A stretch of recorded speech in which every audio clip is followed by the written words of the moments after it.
Ambitious Extension of Learning Experience. Perkenalkan, saya dari kelas Biodata sebagai moderator dan teman saya Tiga Siva Isdi di sini sebagai moderator pada sesi presentasi kali ini. Hari ini kita akan mendengarkan presentasi research paper dari kelompok 55 yang berisikan Brandon Widodo, Rafael Peterson, dan Kevin Gabriel Krisnahadi dengan judul penelitian Rancang bangun penyiraman otomatis berbasis microcontroller dan 3 sensor, suhu, intensitas cahaya, kelembapan tanah. Kemudian saya juga hendak memperkenalkan para guru penguji pada presentasi kali ini.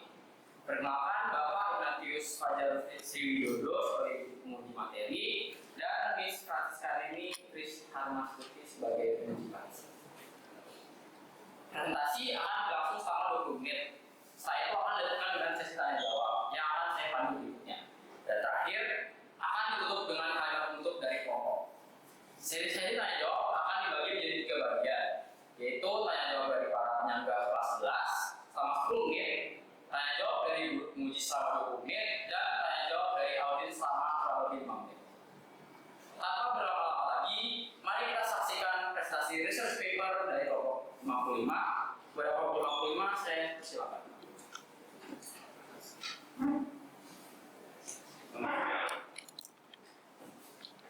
Seluruh ini ada audiens serta moderator dan juga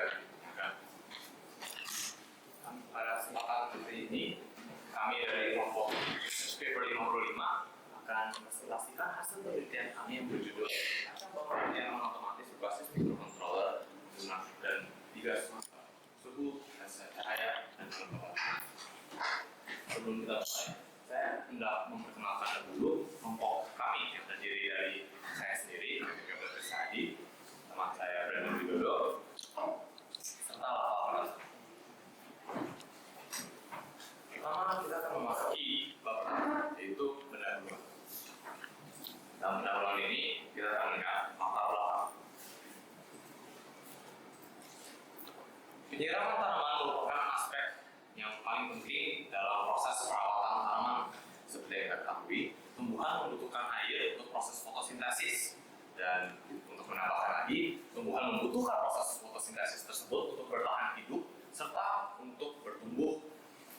Oleh sebab itu, penyiraman tanaman baik secara manual dilakukan oleh manusia ataupun secara alami dilakukan oleh hujan merupakan aspek yang sangat penting. Seiring perkembangan teknologi, diciptakan alat yang dapat menyiram tanaman secara otomatis, yaitu sprinkler. Sprinkler lebih efisien dibandingkan penyiraman manual karena merupakan proses yang otomatis dan tidak membutuhkan tenaga atau usaha dari manusia. Tetapi sprinkler juga masih memiliki kekurangannya sendiri. Apa kekurangan tersebut?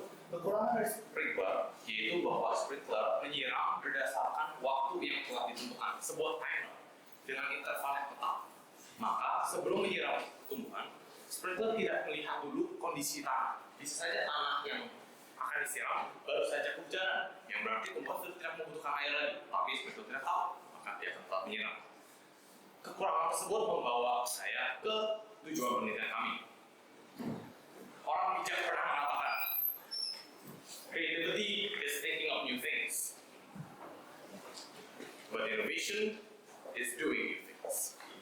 Dalam konteks tersebut, kami menginovasi alat yang sudah ada, yaitu sprinkler, dalam penciptaan prototipe kami ini.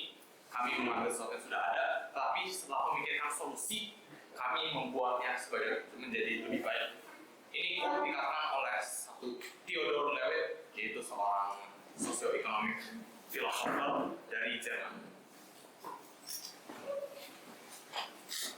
Nah, apa saja kondisi lingkungan yang selama ini saya katakan? Kondisi lingkungan yang diukur supaya Arduino dapat menentukan apakah perlu menyiram atau tidak, yaitu 3 besaran: intensitas cahaya, suhu, serta kelembapan tanah. Intensitas cahaya merupakan seberapa tingginya dapat dikatakan energi dari cahaya yang diterima, dapat dianggap sebagai kekuatan matahari. Matahari tidak ada ketika malam hari, sehingga intensitas cahayanya rendah.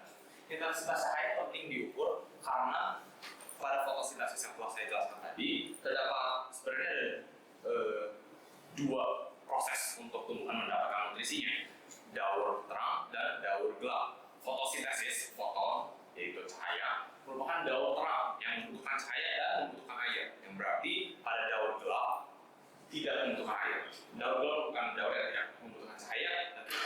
air.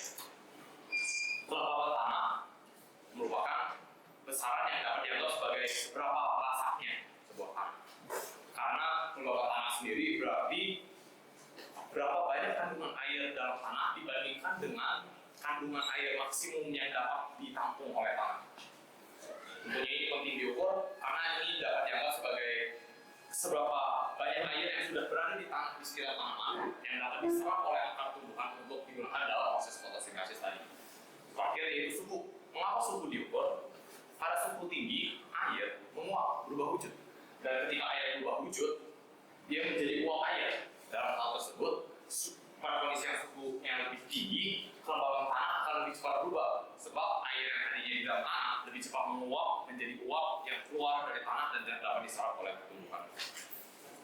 Ketiga besaran ini nanti akan bekerja sama untuk mencari kondisi yang paling tepat untuk disiram tumbuhan. Penjelasan untuk prosesnya akan dijelaskan teman saya nanti. Bagaimana cara mengukur tiga besaran tersebut? Kami menggunakan sensor, masing-masing menggunakan sensornya masing-masing. Intensitas cahaya menggunakan light dependent resistor atau dapat disingkat LDR yang mengirim tegangan analog dalam bentuk angka yang dapat nantinya dikonversi menjadi satuan intensitas cahaya dalam permukaan atau lux. Suhu menggunakan sensor DHT11 yang juga menggunakan tegangan analog untuk mengubah suhu yang diresap oleh permukaan sensor menjadi centigrade atau Celsius. Untuk kelembaban tanah, kami menggunakan sensor tanah generik seperti yang kalian bisa lihat di sini. Untuk prototipe sendiri memiliki sebuah otak, the brains of the operation. Arduino microcontroller AT-MEGA328. Arduino ini meskipun dapat dikatakan masih sederhana, cukup kuat untuk mengendalikan segala input yang didapat oleh tiga sensor tersebut dan mengendalikan output. Apa outputnya? Outputnya yaitu pompa air ini. Pompa air merupakan output karena pompa air ini yang mengendalikan apakah tumbuhan benar disiram atau tidak. Hipotesis dari penelitian kami yaitu karena tumbuhan membutuhkan air, kami menginginkan supaya tumbuhan dapat tumbuh di tanah yang lebih lembab karena tanah yang lembab mengandung lebih banyak air. Tetapi juga penyiraman hanya boleh dilakukan pada saat terdapat cahaya yang cukup karena seperti yang tadi saya jelaskan, cahaya yang rendah berarti tumbuhan tidak akan melakukan fotosintesis dan tidak membutuhkan air.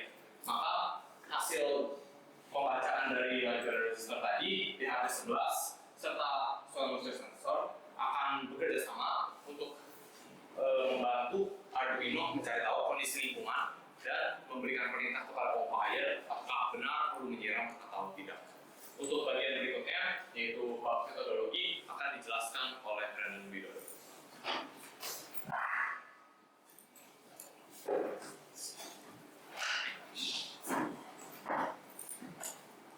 Baik, terima kasih Kevin. Sekarang saya akan menjelaskan bagian metodologi dari penelitian kami. Untuk bagian ini, pertama saya menjelaskan mengenai rancangan bangun kami. Untuk rancangan bangun, kami bagi di dua, yaitu rancangan mekanik dan elektronik. Rancangan mekanik kami berupa bangunan yang bisa dilihat di meja ini, atau bisa dilihat juga di gambar ini. Ini merupakan bangunan terbuat dari akrilik. Kita membuat bangunan ini itu berdasarkan keperluan kita dalam membuat keseluruhan ini. Pertama, ada karakteristik pertama yaitu atapnya atau bagian atasnya itu berwarna bening atau bisa tembus panas. Ini dengan tujuan agar matahari sinarnya bisa masuk ke dalam sehingga kita bisa menggunakan sensor LDR kami yang terletak di dalam. Yang kedua adalah ini atapnya berbentuk miring. Hal ini memiliki tujuan agar bila terjadi hujan maka tidak ada genangan-genangan air yang terletak di atas atap ini sehingga mungkin bisa menghindari sensor cahaya atau sensor suhu untuk bekerja sesuai yang kita inginkan. Selanjutnya adalah rancangan elektronik kami. Pertama ada rancangan keras. Untuk perangkat keras ini, kami pertama ada baterai. Baterai ini akan memberikan energi ke mikrokontroller kami yang berupa Arduino. Nah, terus kita ada tiga sensor yaitu LDR, DHT, dan soil moisture sensor atau kelembapan tanah. Ketiga sensor ini akan memberikan sinyal kepada balik ke mikrocontroller atau Arduino, di mana pada Arduino akan diolah dan akan memberikan perintah kepada relay untuk menyala atau mematikan pompa air. Selanjutnya adalah perangkat lunak. Untuk perangkat lunak saya akan menjelaskan proses dari pompa air menyala atau pompa air mati.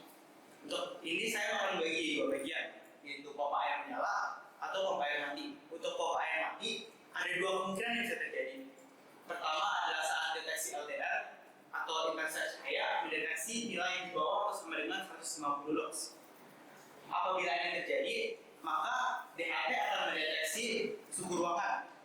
Dan apabila suhu ruangan di bawah atau sama dengan 30 derajat Celcius, maka Arduino akan sleep atau tidak melakukan proses ini selama 60 menit. Sedangkan apabila DHT11 mendeteksi nilai di atas 30 derajat Celcius, maka Arduino hanya akan sleep selama 30 menit. Kemungkinan kedua adalah saat deteksi LDR atau intensitas cahaya mendeteksi nilai di atas 150 lux. Dan setelah itu akan terjadi deteksi soil moisture atau kelembapan tanah, di mana ia akan mendeteksi kelembapan tanah dari dalam pot yang kita gunakan. Untuk ini, pompa air tidak akan menyala apabila soil moisture mendeteksi nilai di atas 70%. Apabila ini terjadi, maka akan lanjut ke deteksi DHT11 atau suhu ruangan, dan sama seperti tadi akan menentukan apabila sleep duration-nya 60 menit atau 30 menit. Untuk bagian kedua itu gimana kalau pompa air menyala? Pompa air menyala hanya pada satu kemungkinan, yaitu deteksi LDR, deteksi nilai di atas 150 lux. Lalu deteksi soil moisture, kelembapan tanah, deteksi nilai di bawah atau sama dengan 70%. Di mana pada saat itu pompa air akan menyala. Setelah pompa air menyala, dilihat dari kanan ini akan balik ke deteksi soil moisture. Tujuan dari ini adalah agar soil moisture akan mendeteksi apabila tanahnya sudah basah atau masih kering. Apabila masih kering, maka akan disiram lagi. Apabila sudah basah, maka akan lanjut ke deteksi DHT11 yang menentukan sama dengan tadi ini, yaitu 60 menit atau 30 menit saturation. Dari ini kita bisa mendapatkan 4 kondisi penyiraman. Dari 4 kondisi ini, hanya satu yang akan menyiram tanaman, yaitu bisa lihat bagian atas kanan, yaitu tanah kering dan matahari terang atau cahaya terang. Apabila cahaya terang dan tanah basah, tidak akan menyiram. Apabila cahaya rendah dan tanah basah atau cahaya rendah dan tanah kering, juga tidak akan menyiram. Yang terakhir adalah interval sensor. Kami dengan interval sensor ini kami menggunakan DHT11 atau suhu ruangan. Kenapa? Karena apabila suhu panas, maka penguapan air akan lebih cepat, sehingga kita perlu mengecek kembali kelembapan tanah dengan waktu yang lebih singkat, yaitu 30 menit. Sedangkan apabila suhu ruangan dingin, maka untuk penguapan air akan lebih lambat, lebih pelan, sehingga kita mendeteksinya 60 menit ke depan. Untuk bagian selanjutnya adalah bagian hasil dan pembahasan. Untuk bagiannya yang dijelaskan oleh teman saya Alfa.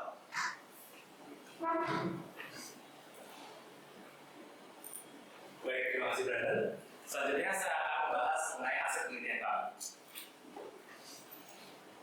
Yang pertama, berikut adalah produk berupa penyiraman otomatis yang kami bangun. Dapat dilihat melalui PPT ataupun secara langsung. Di sini dapat dilihat terdapat 3 komponen penting. Yang pertama yaitu box. Box ini merupakan tempat meletakkan beberapa rangkaian elektronik motometer kami. Yang pertama terletak di atas yaitu sensor suhu dan juga sensor intensitas cahaya. Hal ini dilakukan agar mereka dapat melakukan deteksi secara optimal. Sedangkan untuk pompa dan juga sensor penguapan tanah akan diletakkan di bagian bawah. Lalu akan selang dan juga sensor penguapan tanah akan disalurkan melalui robot melihat samping, lalu akan dialirkan ke pot maupun ke sumber air.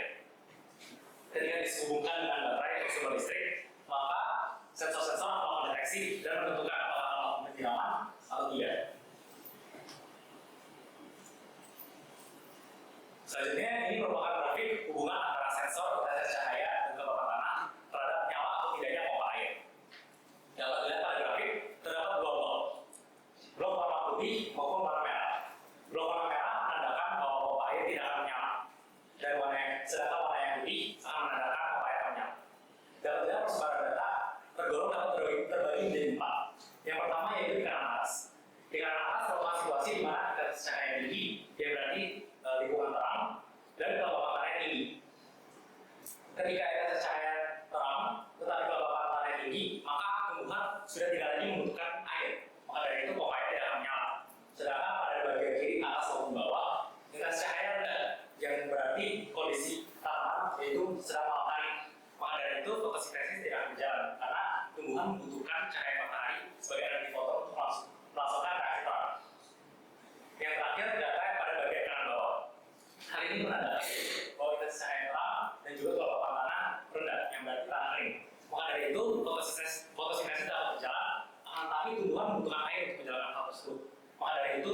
mendiskusikan bahwa air akan menyala. Selanjutnya adalah grafik hubungan sensor suhu dan juga interval sensor yang lain. Dapat dilihat terdapat dua blok warna juga, warna oranye dan juga warna biru.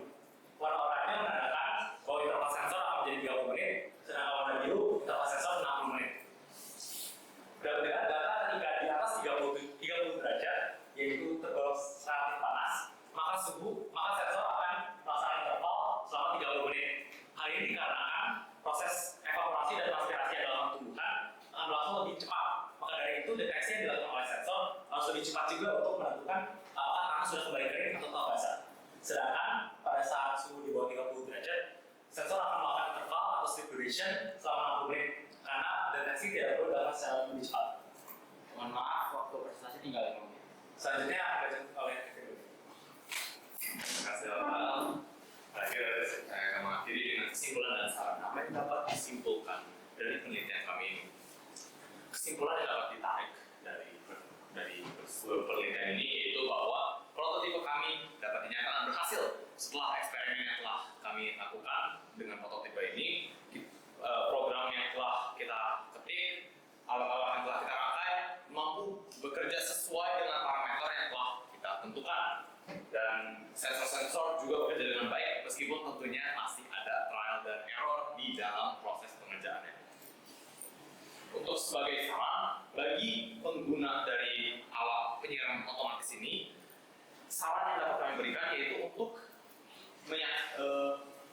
memastikan bahwa masing-masing unsur dari rangkaian ini bekerja dengan baik. Karena satu saja masalah pada perangkat keras ini dapat mengakibatkan kesalahan pada command and control system oleh Arduino-nya dan mengakibatkan program tidak berjalan dengan mulus.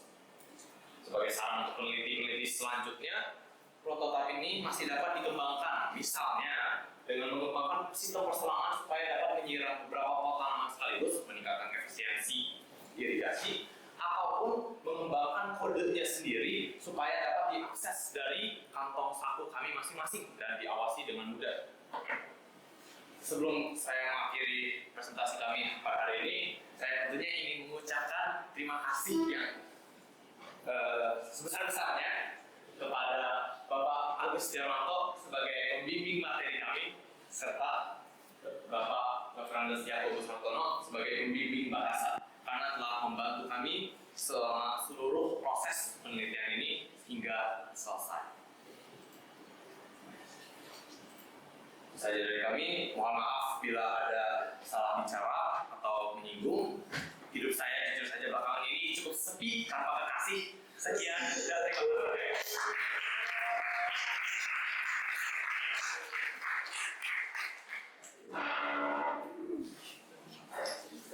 Terima kasih kepada kelompok 55 atas presentasinya. Sekarang kita akan masuk dalam sesi tanya jawab.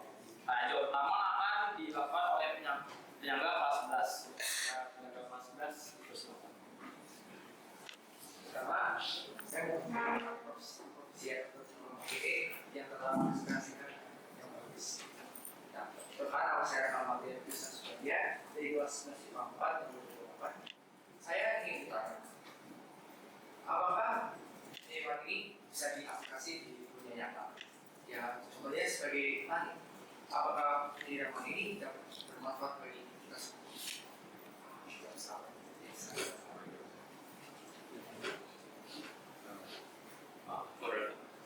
Ini akan ditampung atau yang mesti pertanyaan langsung jawab?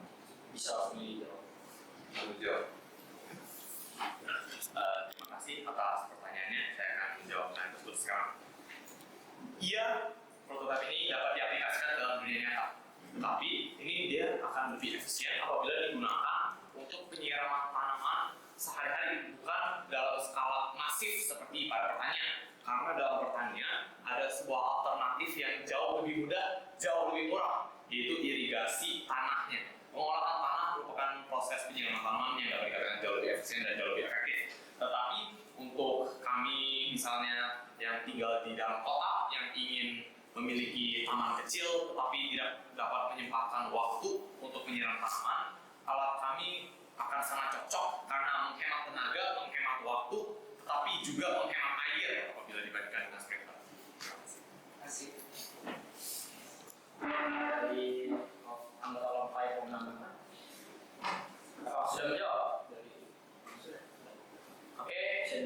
sedangkan penyangga yang Baik, saat saya akan memberikan apresiasi dulu yang mana menurut saya paling bagus ada di bagian cara investasi. Saya sangat suka dengan cara itu. Sekarang dari kelas 4 29. Itu pertanyaan yang saya ingin tanyakan. Jadi dari gambar skema yang alat itu dari yang tadi di presentasi, saya lihat kalau kalian menggunakan baterai dengan awalnya dengan tipe formal, misalnya dengan bentuk alat yang bisa dibilang masih sederhana ya. Kira-kira menurut kalian Pak Hendra berapa lama alat ini akan bisa bekerja tanpa pengawasan kalian untuk bekerja sendiri hingga akhirnya baterai perlu diganti lagi dan ya karena jika baterai mati kan tidak bisa bekerja dan kalian perlu mengisi ulang. Terima kasih. bisa langsung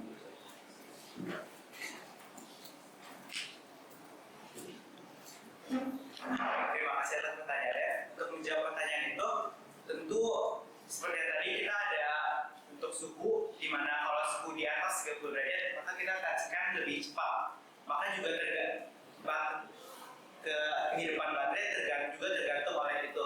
Apabila suhu misalkan digunakan di Jakarta yang suhunya cukup panas, maka tentu baterai akan habis dengan jangka waktu yang lebih cepat. Untuk panjang waktu baterai sendiri, kita belum mencoba secara keseluruhan sampai baterai itu benar habis, tapi sejauh ini bisa bertahan sudah kita mencoba selama lebih dari 1 minggu dan masih jalan. Baik, terima kasih. baik. Terima kasih untuk penyangga kelas 11. Selanjutnya para guru penguji akan memberikan sambahan dan pertanyaan kepada presenter. Pada guru penguji, waktu dan tempat saya. Terima kasih, Mas Rasal. Selamat sore Bapak Ibu dan teman-teman semua dan juga para kelompok ya, kelompok yang sudah mempresentasikan dengan sangat baik ya, luar biasa. PowerPoint-nya juga memang PowerPoint gitu ya, di poin-poin luar biasa. Kemudian dari jurnal yang teman-teman kirimkan, Bapak sangat terkesan. Ini keren sekali, 3 sensor sekaligus untuk menyelesaikan sebuah permasalahan di kehidupan sehari-hari. Saya rasa ini kalau ini di Sastra Lomba ini poin yang sangat tinggi, gitu ya. Kemudian Bapak ingin coba lihat di ini programnya pakai C++. Oke, ya. Oke.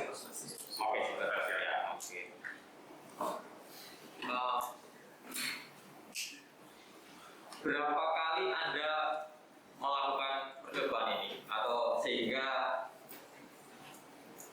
hasilnya seperti ini dan apa saja kesulitannya biar teman-teman kelas 11 ini tahu Anda berproses dan kalian belajar apa sih?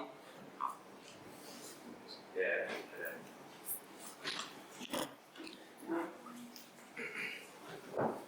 Ini dari saya.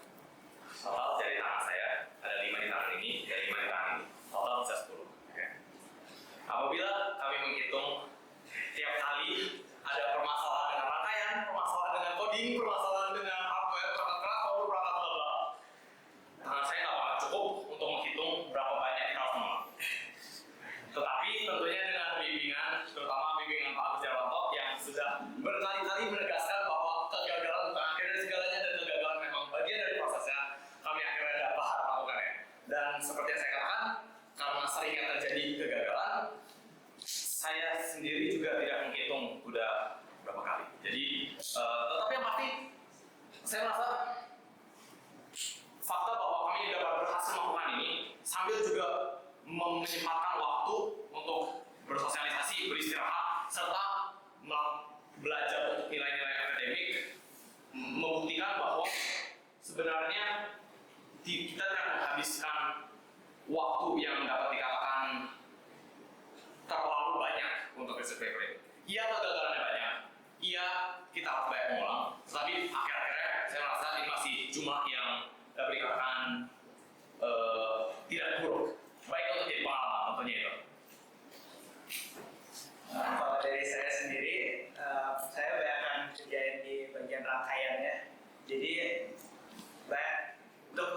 lagi kita sudah mengerjakan ini sejak Desember dan sampai Januari akhir itu kita udah buru-buru akhirnya berhasil juga. Udah 2 bulan kita baru berhasil. Banyak masalah-masalah yang muncul, bisa aja salah satu sensornya tidak bekerja dengan baik. Kita harus coba semua sensor satu persatu, satu kabel satu persatu. Jadi kita tahu yang mana yang salah. Akhirnya bisa aja satu kabel yang nggak bekerja, atau bisa juga Arduino-nya yang kebakar. Nah itu pernah. Oke. Dari saya sendiri juga rangkaian merupakan salah satu yang paling sulit ya, karena terjadi banyak kegagalan. Karena bahkan satu kabel aja waktu itu pernah jadi rangkaiannya gagal. Maka dari itu kami memberikan saran kepada para pengguna untuk pertama-tama memastikan bahwa kabel ataupun perangkat yang lain sudah berfungsi dengan baik sebelum rangkai rangkaian. Oke, terima kasih. Sebuah perjuangan yang luar biasa. Nanti sebuah pelajaran buat teman-teman sekalian, kalau membuat alat eksperimen itu memang tidak sekali berhasil ya. Butuh waktu yang lama. Apalagi ini 3 sensor, sudah banyak. Satu sensor aja mungkin cukup memakan waktu ya. Nah, mungkin Bapak mau coba tanya yang tabel hubungan suhu dan interval sensor. Jadi tabel kan tadi? Oh, saya boleh. Nah.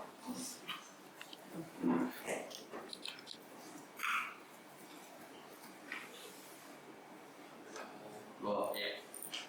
Bawahnya. Ya, satu nih, bawahnya. Satu ya, oke. Grafiknya ya, grafik. Ini 1357 ini apa coba dijelaskan? Makanya dia ada interval 2. Nah itu apa? Itu hanya sekedar urutan atau apa? Jadi untuk bagian suhu X-nya ini ada 1 sampai 40 itu merupakan urutan data. Jadi kami melakukan percobaan itu waktu tadi sesuai dengan 8 kondisinya. Karena ada 8 kondisi, kami masing-masing mencoba 5 kali. Maka dari itu 1 sampai 40 ini merupakan urutan data, dan yang 1 sampai 5 itu urutan datanya suhunya itu tinggi, lalu jadi rendah, lalu tinggi lagi. Oke, jadi fluktuasi suhu ya? Iya. Yang urutan ya, jadi Iya. baik. Kemudian ada satu mungkin ini salah ketik atau apa ya, di halaman 10 kalau teman-teman lihat, maka dapat disimpulkan, mungkin nanti ini juga ya, nah itu Bapak bingung disimpulkan apa lagi, padahal itu juga kesimpulan kan? Kapital lagi. Nah, Jadi siapa? apa karena kesepian tadi, tanpa kekasih tadi ada programnya. Oke, saya rasa ini luar biasa alat yang dibuat teman-teman. Saya rasa ini bisa kandidat RP yang terbaik. Ya, terima kasih sekian dari Bapak. Selanjutnya, dari lagi apa berapa? Ya, dari Oke, terima kasih moderator. Terima kasih Pak Fajar. Selamat sore Ibu, Bapak, teman-teman, dan juga para presenter. Provisiat karena kalian telah menyelesaikan penelitian ya akhirnya ya, dari proses brainstorming mungkin, kemudian merangkai dan akhirnya presentasi. Ya, saya ini setuju dengan Pak Fajar, sangat setuju dengan Pak Fajar. Ketika Miss membaca jurnal kalian sangat impresif ya. Miss hampir tidak menemukan kesalahan. Hampir. Tetapi masih ada beberapa yang harus kalian lihat lagi penulisannya nanti ya. Tapi tidak banyak. Ini mau tanya dulu, untuk di judul ini kenapa kalian sepertinya menghilangkan kata dan di situ ya? Kan ada 3 di situ. 3 sensor, suhu, intensitas cahaya, kelembapan tangan. Tadi ketika Miss mendengarkan Kevin masih menggunakan kata dan di situ dan di sini. Apakah ada pertimbangan tersendiri atau gimana?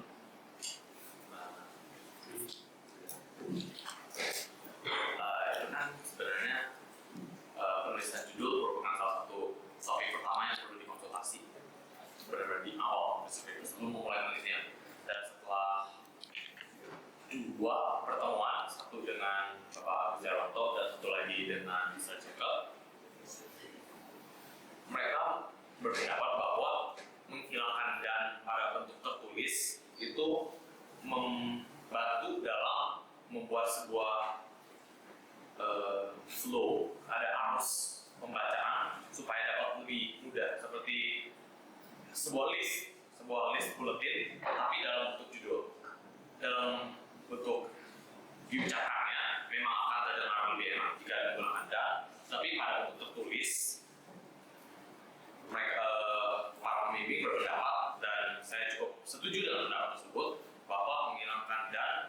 membuat supaya pembaca dapat semakin fokus pada apa saja alat yang digunakan.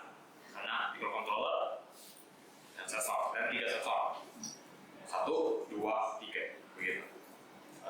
Itu pola pikir di belakang mengapa kami menjalankan kata dan dari judul. Oke, terima kasih atas jawabannya.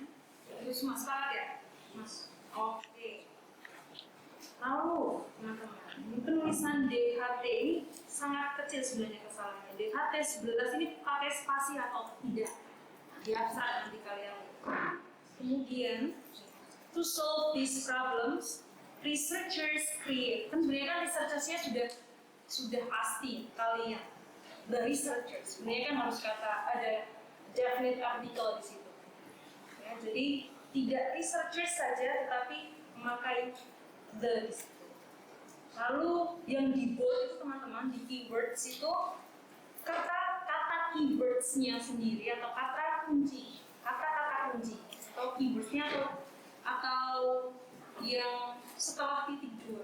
Ini melihat kayak kebalik kayaknya kalian boldnya. Yang di tebal itu. Ketika kita konsul sama Sir Jacob mengenai bimbingan bahasa, Sir Jacob membimbing kami untuk supaya kata-kata dari keyword sendiri yang di-bold, bukan kata keyword sendiri. Ya. Oke, ya. Coba nanti dicek lagi, ya. Dicek dengan apa namanya yang diberikan buku pedoman. Yes. Cek lagi. Lalu kemudian kata sambung nanti dilihat lagi di situ. Kemudian ada satu kata kelembapan yang tidak baku. Mungkin kalian kepres di situ. Di halaman 4. Halaman 4. Kata baku kelembapan atau lembab itu pakai P atau pakai B? Pakai P. Pakai P. Nah di situ masih pakai B. Ya. Coba dilihat lagi.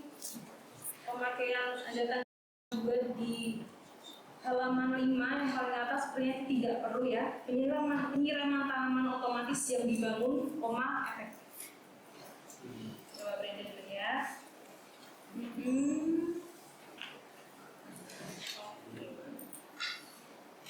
Oke, sepertinya itu saja sebenarnya hal-hal yang harus kalian lihat lagi dan bisa kalian revisi lagi. Nah, di sini menanyakan ucapan terima kasih sebenarnya teman-teman.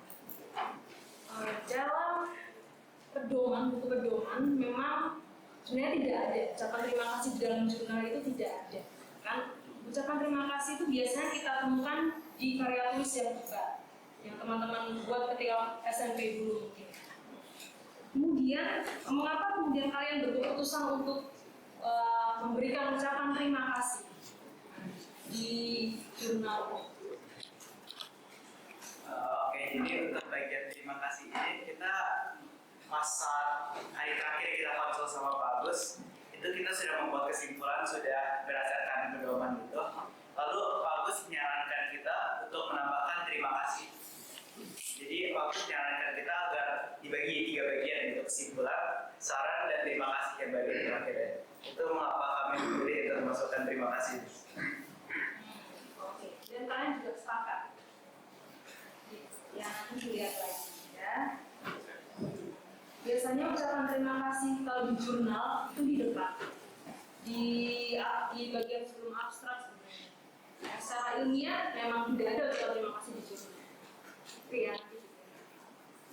Oke, segitu aja dari ini siap, keren.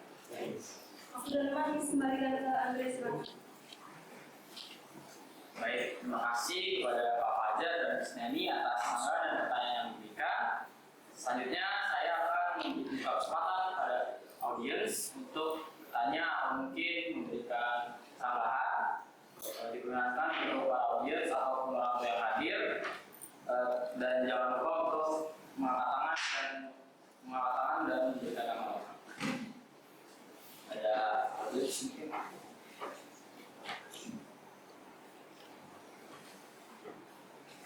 Dari orang tua mungkin ada yang ingin memberikan tambahan.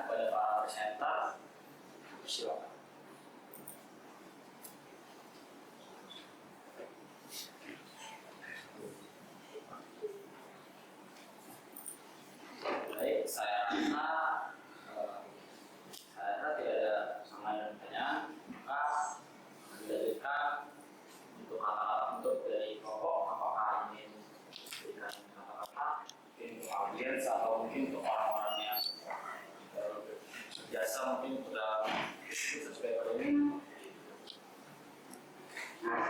Silakan. Baik, untuk menutup presentasi kami pada hari ini, kami ingin berterima kasih sekali lagi untuk para pembimbing, Pak Agus dan juga Sejeka sebagai pembimbing yang telah membimbing kami selama pengerjaan penelitian ini. Tidak lupa kami juga ingin berterima kasih kepada para mahasiswa dan para pembimbing, khususnya dari Brandon Budodo yang telah menyediakan tempat untuk kami bekerja sama cek kelompok menyelesaikan penelitian ini.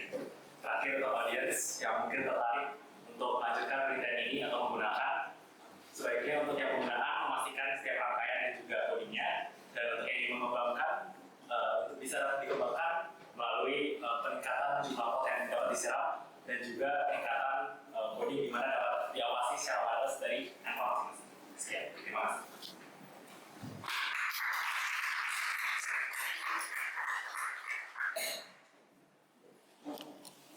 Baik, pada teman-teman sekalian, dengan demikian adalah sesi presentasi hari ini. Kami mengucapkan terima kasih dan provisiat pada kelompok 55 yang telah berhasil menyelesaikan presentasinya pada penelitian. Terima kasih pula atas kehadiran Bapak Ibu penguji, Bapak Ibu orang tua, dan teman-teman audiens sekalian. Kiranya apa yang dilakukan hari ini dapat membuka wawasan baru untuk depannya. Dari saya sebagai moderator dan mewakili teman saya sebagai notulis, mengucapkan maaf yang sebesar-besarnya bila ada salah kata ataupun berlaku. Dari kami, sekian dan terima kasih. Selamat siang.